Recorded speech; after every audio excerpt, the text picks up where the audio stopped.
Respond कैसे कर रहा है किसी भी सिचुएशन को, वो हम रीड कर रहे हैं ऑब्जर्वेशन मेथड से। तो ऑब्जर्वेशन मेथड ऑफ कोर्स आपका एक वैज्ञानिक अध्ययन हो गया।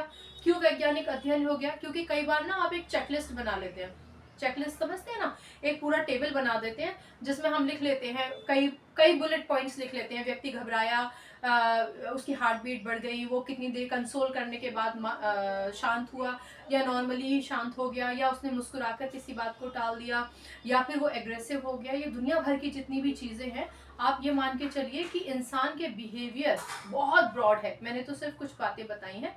उन सारी की सारी चीज़ों को एक टेबल बना लिया और टिक करते गए या क्रॉस करते गए। अब मेजॉरिटी लोगों का जो व्यवहार है एक पर्टिकुलर कंडीशन में, उन सबको जब आप सम अप करते हैं तो अल्टीमेटली आप एक जनरल स्टेटमेंट देते हैं कि यदि अचानक से बिजली कड़क जाए तो मेजॉरिटी लोगों का रवैया क्या होगा। यदि अचानक से कोई बैल, कोई जानवर सामने आ जाए तो मेजॉरिटी लोगों का बिहेवियर क्या होगा।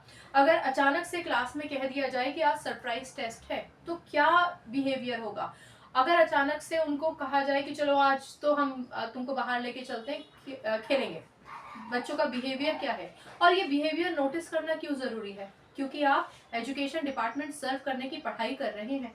आपको पता होना चाहिए कि एक व्यक्ति जो एक सामान्य या असामान्य स्थिति में एक तरीके से बिहेव करता है या दूसरे तरीके से बिहेव करता है, अगर इस बिहेवियर से इतर किसी का बिहेवियर हो रहा है तो दैट मीन्स उसको कहीं ना कहीं बात करने की, काउंसलिंग करने की, उस पर खास तौर से विशेष ध्यान देने की आवश्यकता है।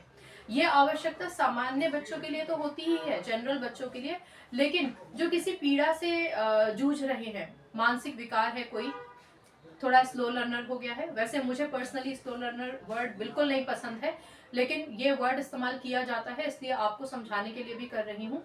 कोई भी मानसिक विकार है, बच्चा धीमी गति से सीख पाता है, एकदम से चीज़ों को नहीं समझ पाता है, तो इन सब चीज़ों को आप तब एड्रेस कर पाते हैं। इन सब चीज़ों का निवारण, इन समस्याओं का निवारण अगर पूर्णतः ना हो पाए तो कम से कम इन समस्याओं को आप एड्रेस करके इस पर काम शुरू तब करते हैं जब आप ऑब्जर्वेशन मेथड इस्तेमाल करते हैं।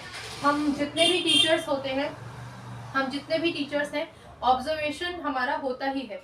आपने देखा होगा कि जब आप एक लेक्चर ले रहे हैं और ज़्यादातर बच्चे ध्यान से सुन रहे हैं, पर अगर एक दो बच्चा भी उस तरफ आपके लेक्चर से कनेक्ट नहीं कर पा रहा है, तो हमारी ये जिम्मेदारी होती है कि हम उस बच्चे को नोटिस करें और तभी के तभी उस क्लास को कुछ इस तरीके की एक्टिविटी या इस तरीके के लेक्चर मोड में ले जाए जहां हम सारे बच्चों का ध्यान कैप्चर कर लें। मेरा